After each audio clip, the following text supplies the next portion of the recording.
Good morning. Welcome to Bar JR Farm and Ranch. I'm Judy, and today we're going to be looking at what could possibly go wrong with tomatoes. Well, plenty. So come along and let's get started.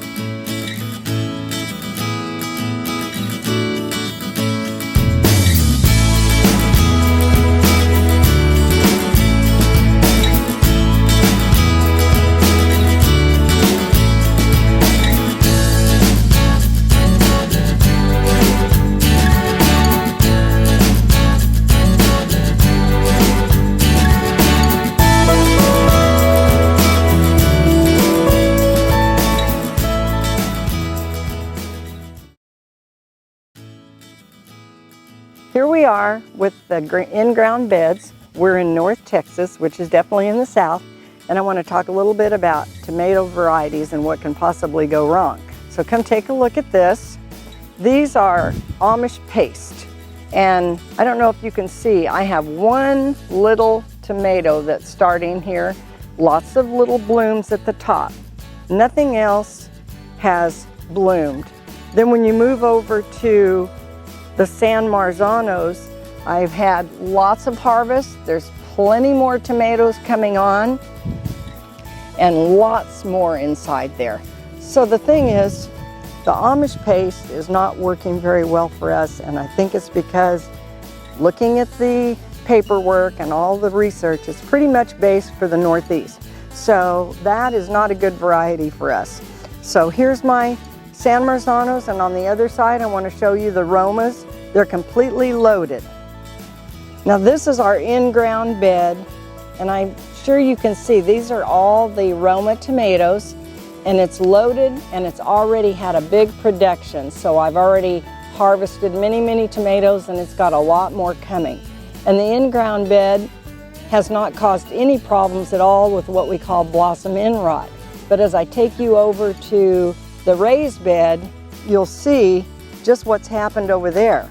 Okay, so first thing, we're over now at our raised beds. So there's advantages to the raised bed considering your age. I like this because I can sit here, I can plant, I can harvest, I can weed. So I can do a lot of different things here. The disadvantage to this was our watering system.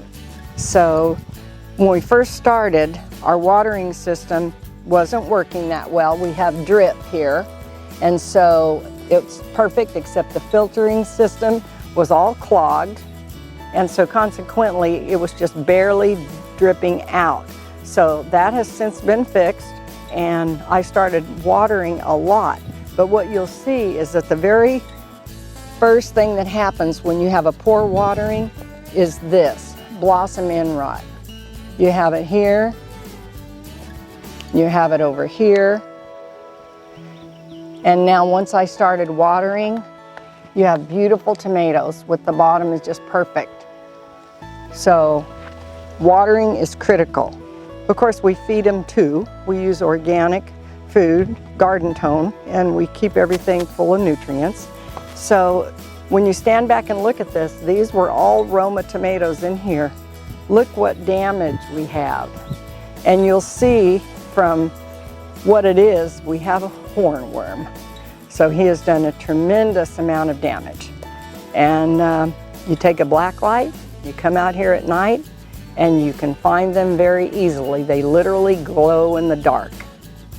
Okay, now we always plant companion plants, and that's a big discussion. What is really a companion plant? But I know that basil goes with tomatoes. And number one, I'm going to put that in my marinara sauce. So I put basil all along. I've planted flat-leaf parsley. I planted dill, which we'll show you something interesting about. But take a look at the difference in the tomatoes here. This is a determinate variety. It only grows to 3 or 4, maybe 4.5 feet. And then you come over here, and this will grow. It's an indeterminate size. It will keep growing until we cut them back.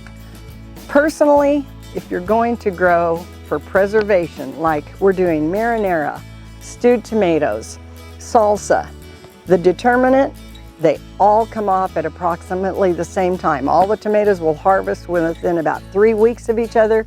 I save those. Sometimes I freeze them if they come off too early.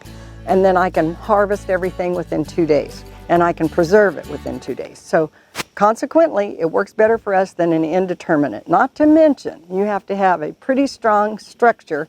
This is done with T-posts and cattle panels, which are our favorite friends in the garden. It's not going anywhere. It's very sturdy. It'll hold these big tomatoes and very well. So let's go around and take a look at the dill. We have a favorite pest, which isn't a pest. Let me show you. This dill plant is a great plant for swallowtail butterflies. Look at those caterpillars. They are so beautiful. Pretty soon they're going to be a beautiful swallowtail. So we just let the dill go and it's going to dry out. I've already collected seed, but we are saving this, and hopefully the birds won't get these sweet things, and we will have some swallowtail butterflies floating around. All right, here we are finishing up in the garden. Just want to say we think gardening is a great adventure. We've been gardening for many years, so we have a big garden, but we both enjoy it. So get out, get your hands dirty, get the grandkids out, enjoy it. There's a lot to know about gardening, but you'll never stop learning no matter how much you're into it. So subscribe to our channel, like it, share it. There'll be a lot more to come. We just want to say we appreciate you. Go out and encourage somebody today. It's a great life. Thank you again.